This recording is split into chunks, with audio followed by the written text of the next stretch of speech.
Jeff, remember, I met you one day. Back in 2007, yeah. Yeah. So I met you and I was so desperate. I was looking for school fees. And you know what? You gave me 5,000. I did? Yeah. Oh, yeah. Give my wife. And now look at us. We are sitting across from each other. Did you listen to the Hot Breakfast this morning? Here's what you missed. So Martin Kimani, 14 years ago, went to collect rent from one of his tenants. And the tenant did not feel like paying his rent. In fact, he turned his anger on Martin, slamming his head with an iron rod. And by the time he woke up from his unconsciousness, he was rendered blind for life. Imagine that, 14 years ago. And the perpetrator was arrested, taken to court, and guess what? He only got a 6-month jail sentence. Or probably was just in remand and then... Probably. You steal a chicken, you get 20 years. You render a person blind, you get... 6 months. I mean, come on. Does that make sense? Martin Kimani joins us live in the studio today to talk about the charity work he's been doing to help people with disabilities. Martin, yep, you are facing the mic. You're fine. Karibu sana. Welcome to Hot 96. So, thank you, Jeff. Thank you, Jeff. Karibu sana, bro. Nimeshukuru sana. That's such a tough story, man. Yeah, such a difficult story. Mm-hmm. Take us to the beginning. So you used to be a rent collector, right? Yes. To start, my name is Mirtin from Mirtin Kimani Kamau. I come from Central Region. I used to be an agent. That was back 14 years ago, and one day it turned the black day for me. Why I went to collect rent in Umoja Estate, in Umoja 1 H70, and the tenant turned wild and he hit my head, and then nikakuwa blind. Ulimjua? I mean, did you know the person? Yeah, nilimjua, and then I had dealt with him quite for 2, 3, 4 months before. Then sasa alikuwa anifanya, he was, pretending to be a friend, like to befriend me always. Then he told me to go and collect rent in the evening. Then he had my forehead, and so at least you can see the scars. Yes. Then I got unconscious, but I thank God I'm alive. So all along, for the 3-4 months, you had never had any altercation, you've never had any argument? No. It's just this one particular day? Actually, it was that one particular day because the house belonged to an elderly woman who was so okay. He wanted she contracted me to collect the rent on her behalf. Then he had intended to kunyang'anya hiyo nyumba, so wako wanataka kulipa hiyo nyumba, so it happened. So he was akasirika sana when I got a job to collect the rent. So he wanted to eliminate me. Yeah. You said he wanted to take the house away from the elderly woman? Yes. Oh. Yeah. By force. By force. Yeah. Now hakuwa amelipa how many months? No. He had a bill of 50,000. Okay. Yeah. And rent was how much? Actually, according to the woman, he entered there in 1982. 82. Yeah. Till 2007. 2007. Hakuwa amelipa rent. Hakuwa amelipa rent. Oh. Hakuwa amelipa kutoka 1982? No, alikuwa analipa in and out of yeah. From 1982 to 2000, that's how many years? That's almost 25. Yeah. 25. And according to the law, by then, it was, if you live in someone's house over 20 years, it should belong to you. You should own the house, eh? Okay. That's if you haven't been paying rent or if you've been paying? Whichever. If you live in someone's house for 20 years? By then. You can't be kicked out? Yeah, can be kicked out. Oh. Yeah. So the law has changed now? Yeah, the law has changed now. Yeah. So what happened? You wake up, you're in hospital, right? No, okay. I rushed to Kenyatta Hospital. Blood everywhere. And actually, I was unconscious.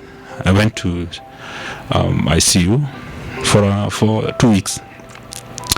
Little did I knew, nikiamuka sitakuwa naona tena. And it was so embarrassing because even the doctor who break the the information from me was, I was like crazy.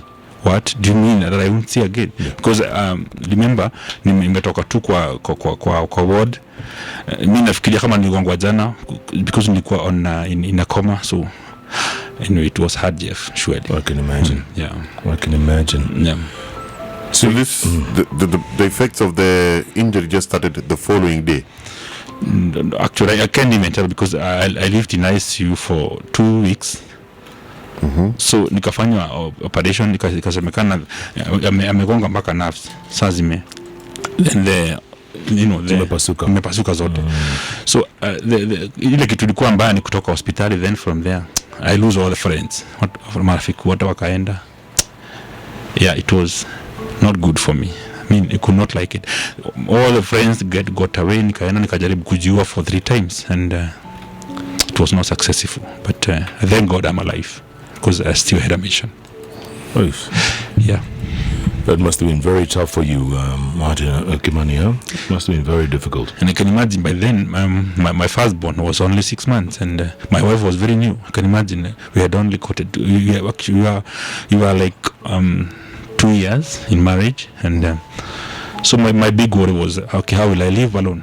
Now all the friends have gone away, and the people who used to drink and eat with, and so they had never wanted to be attached with me, and sasa Jeff, it was hard, but nikajaribu kujiua for 3 times.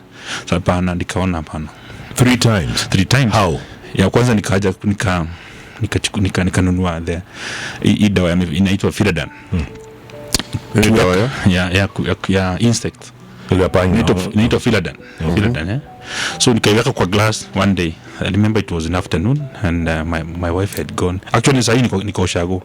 Remember, I could not afford to live in town, so I had to go to uptown and live there. So nikachukua hiyo glass nikuweka tu kwa mdomo hivi. I shook my hands and like it was a storm, nikaanguka chini. The second time the same. So the third time I hope now it is taking too long for me to do it, so I had to look for a rope and hang it for on a ceiling. So when nilikuwa nataka kuenda kujinyonga, so I had a sound that, Martin, don't stop what you are doing. I'm going to show you some good things for you to do. And you stopped? I stopped right there. So that's when a good Samaritan by the name Los Kemata, he has an NGO by the name UDEC. And he used to be my boss because I used to collect rent for her. She's disabled, and now after I talked to him, kaona niko na shida, niko desperate, niko sawa, akanituma Machakos Technical for the Blind. That's why I'm telling you, and Jeff, remember, I met you one day. Back in 2007, yeah. Yeah. So I met you, and ulikuwa kwa media box. I was so desperate. I was looking for school fees. And you know what? You gave me 5,000. I did? Yeah. Oh, yeah. Give my wife. And now look at us. We are sitting across from each other. You see what happens, Nick? You never know who you're going to help along the way. And they remembered, and you can't remember. I can't remember. Martin, I can't remember any of this. I hope it helped in any small way. No, the big way. Yeah. Because the 5,000 actually was assisting me to get admitted in Machakos Technical for the Blind. Yeah. And meanwhile, then I got some bursaries and moved on, and nikasoma vizuri, and thank God hatukuonana tena, maybe hatukuonana tena. Oh wow. But here you are, and you've met him yet again. Good to see you, my friend, and good to see you never gave up. So after you did your studies, right? Yeah. What made you want to start this foundation that you have? Okay, Jeff, vile nilienda Machakos Technical for the Blind, nilipata kuna watu wako na shida sana. Imagine I found that tuko tunasoma, tuko in an institution, when it comes to closing day, watu wataki kwenda nyumbani, so most of them, because that particular schools goes to wale watu wanaendanga wanaenda wale tu watu at least tumepotea uwezo wa kuona. Kuna wanajeshi wako huko walipotea macho juu on their duties. So unaona wengine wako na shida, lakini anashindwa akienda nyumbani atapata nani? Because hata mtu akupea chakula hakuna. So I realize, what is this? At least me, I'm good. Nikienda nyumbani, have somebody to take care of me. So I thought of starting a foundation, which I run up to date. So by the name, the Organization of People with Disability Foundation. I hope you have seen our work. What we've been doing on Facebook. Hapo hata Jeff nikutumia picha jana, some videos. So mi nasaidia watu at least feeding programs na wapelekea. I conduct some feeding programs. I for those who are needy, I source for them some bursaries. But no, what I'm doing now, I'm doing some. There's a project ongoing by the name A Diaper A Day. A Diaper A Day is a project I initiated last month before the opening of the school, because I happened to visit some of these special facility schools. Nikapata watoto wako na shida sana. Naona mtoto ameenda huko kwa government, amedropiwa huko, lakini hana diapers. Na najua lazima mtoto akule. So Jeff, hata ukienda maybe I don't want to mention the school by the names. The one in Thika, the one in Maragua, another one in Machakos, the one in Western. So wako na very bad status. So at least nikaona, let me connect to you. We see how we can probably we can get 1 or 2 diapers, and maybe hata kama ni munga na kita kidogo tunapelekea. Then I'm happy with that by they doing that, Jeff. Who do you get assistance from, Martin? I mean, does the government help? Does the county help? Is there anybody stepping up to help you? For the last 10 years, Jeff, I've never got any single help from the government institution. I always rely on people like well-wishers and but niende tu ukienda tu kwa media, I mean ile tu kwa Facebook, mtu akiona na kurushia gunia ya maharagwe, na kurushia kama ni diapers pack mzima, naenda unapea. Like now I have a very serious case of 2 boys from I think nikutumia hiyo kitu jana. Huyu mtoto, huyu mama ako na 2 boys, they are in Thika Joy Town. Imagine there are 2 boys, they can't walk. Ni wakuchikaniwa hivi. How old are they? I think they are 16, 17 years. Oh, they're teenagers. Yeah, they're teenagers. And they can't walk. They can't walk. I wish you can see the video. Have they been diagnosed? Have been taken to hospital? No, yeah. What they say? No, they can't walk again. What happened? I don't know. It's about the mambo ya problem. And nyumbani, I don't know vitu kama hizo. It's like muscle or something. Yeah, probably. Atrophy or something. Recently, niwapelekea wheelchairs mbili, as you can see even the pictures. Kapea wheelchairs na some food stuffs. Lakini unaona tu kama hiyo case ni moja, lakini mingi sana. And sometimes I even beg for Kenyans to please get my effort and assist me. Even these corporates, at least if you can get somebody who can take our hands. And as a foundation, this is a foundation which has been in existence for the last 11 years, from 2011. So I think we have been doing good, and that's why we still exist anyway, Jeff.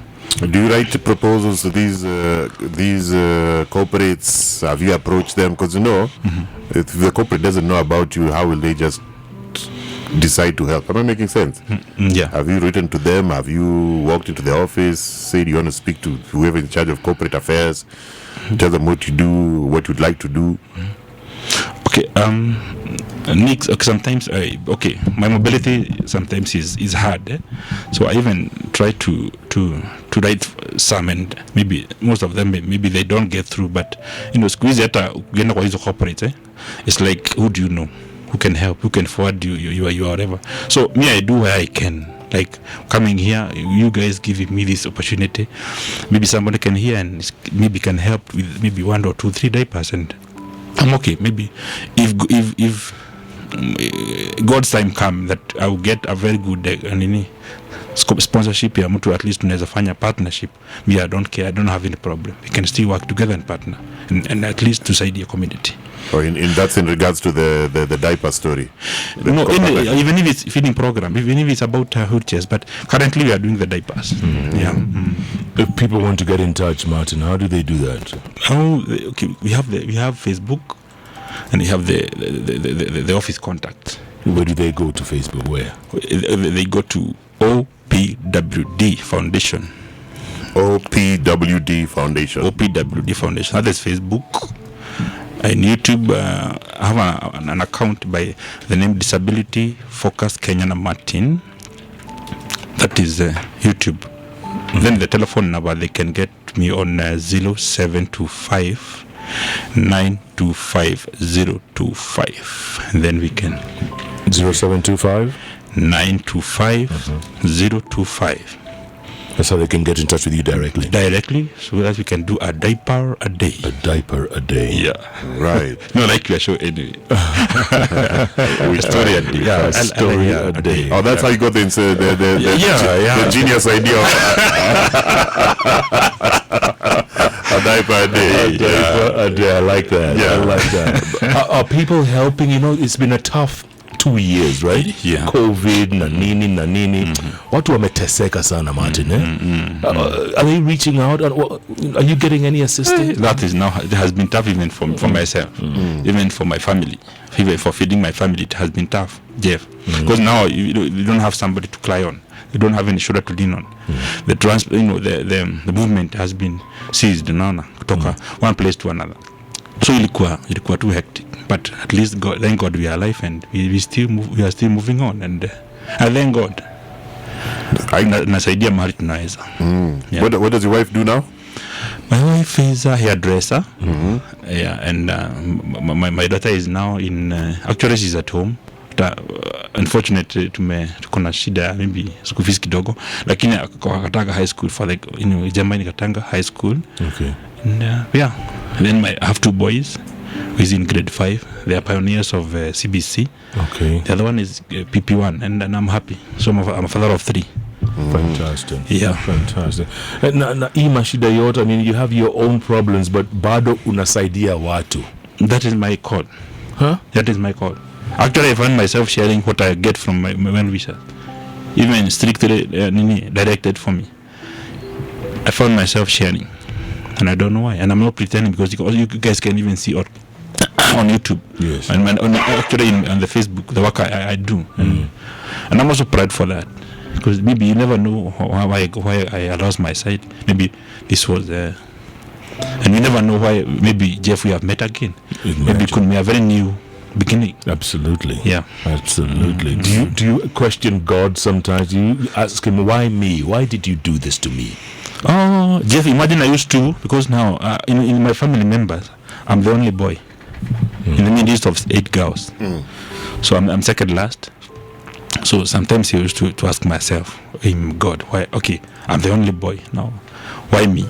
So when I came to realize the reason for me to be blind, that I'm feeding other people. As I'm saying, referring to the Facebook, mkiona wale watu napeana chakula. People are, they are passing through my office and tunapeana food. At least I can see the reason for me to be blind. And yeah. So when was your turning point when you decided, let me just be positive about it? Because also wallowing in that situation can't last forever. Yeah. Okay.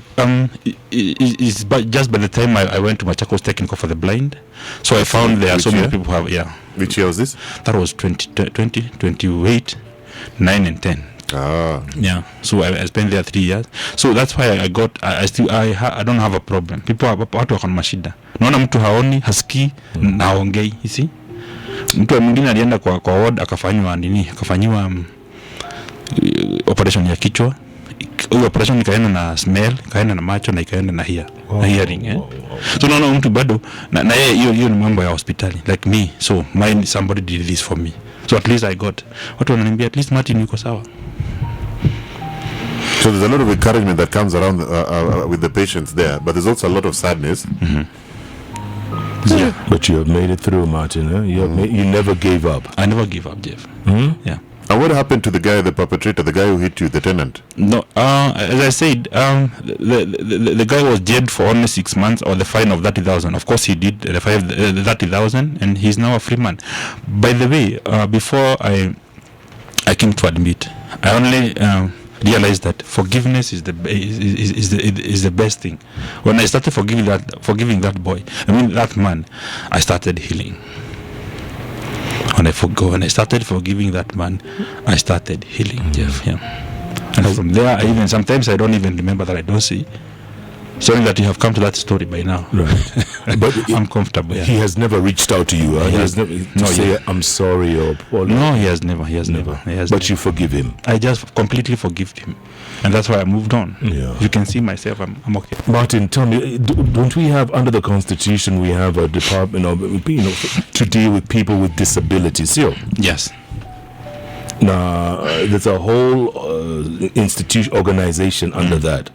Have you reached out to them? Are they helpful? No, those are, okay, Jeff, let me say, those are papers. Those are paperwork. Even if you just go here in Westlands, you cannot be helped, by the way. There are so many bureaucracies and vingi sana so that you can kupata hiyo usaidizi. But have you tried? I've severally.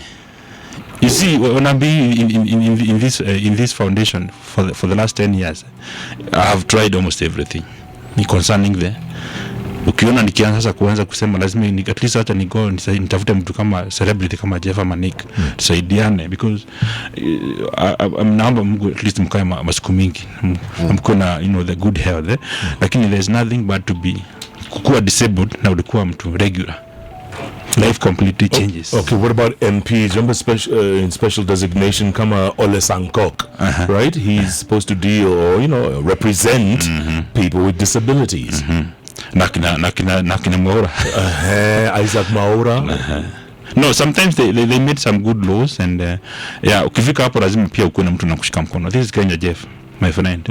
Yeah, that's true. Kupata hata kama ni MP kupatia 10,000 ya kuenda kununua chakula kwako nyumbani, it is hard, Jeff. Nishida. That's why I can tell you, I'm telling Kenyans, you cannot even remember how you helped me with 5,000 for the last 10 years. And imagine, I'm telling my listener, Jeff gave me that money when actually we were on the rift. Yeah, I was looking for one of the Vakinaki station in Kameme. Okay. Yeah, when you used to work there. Oh my God. You see now, yeah. So you joked my wife and yeah. It was not like you gave me that money for anything else. No. Just go and for the fare and lunch. Eh? What skill do you have? What commercial skill do you have? Because also, it will be hard to say that you'll go to Sankok, he gives you 10,000, or another MP gives you 5. Because there's many people who approach him. What are you good at? What can you do? Like if you're given a job. Because I know that I've done business administration. Nimefanya business administration. So lakini mimi napenda sana kufanya kazi yangu. Kazi yako kama gani? Like I'm opting to have a bakery project.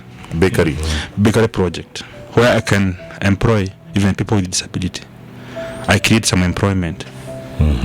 That is my big intention. And everyone employed will be someone with a disability. Actually, yeah, in terms of correct. Unajua unaweza employ mtu akona hearing impairment, can be able to mix unga. Ule mtu akona wheelchair anaweza kuwa anapack hizo vitu. Yeah. Na mtu mwingine pia akataka una disability anaweza mnunulia tuk na anazunguza hizo vitu kama hizo cakes.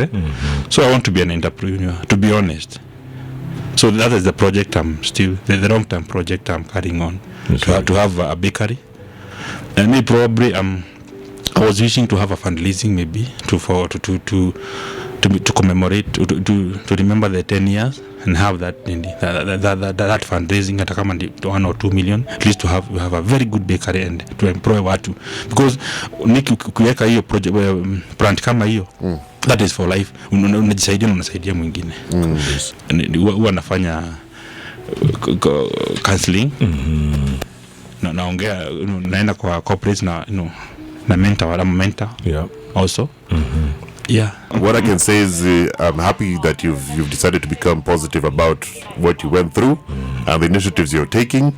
And if there's anyone outside who's got an impairment, I think like at some point they changed it from saying disability to impairment, yeah? So visual impairment, hearing impairment, to sound more correct. Yeah. You are like the pillar of strength for them. Yeah, actually, Jeffrey, as I told you, I feel so good when I'm discussing about disability, when I'm helping the people living with disability. I feel so good. Yeah, I wish I can even get some empowerment. I have my own car and I have my own means of transport. No, you don't want to drive, my friend. Which is okay. No, what I'm saying. He'll get someone to drive it. Oh, okay. No, what I'm saying. Someone to take me at least regularly, go and visit those people. Yes. On the ground. You would do that, huh? Thank you. Yeah, that's what I'm doing. And you know, you're also entitled to duty free, like a duty free car, duty free income. So if you just put your things together properly, things will look up for you by the end of this year. Very good. Keep doing what you do, Martin. Keep doing it. And we are so happy that you came to tell your story. And we wish you all the best. Once again, 0725 925 025. Very good number. A very easy number. Very easy to remember. And then his place is called OPWD. So meaning the Organization of People with Disability Foundation. OPWD. Yeah. That's on Facebook. Facebook, yes. There's a website? No. No Okay. website. Yeah. So from there they can contact you and then in the kind of support we one can offer, they are very much welcome. Na kama ukitaka tu kutembelee tunaweza fanya hivyo.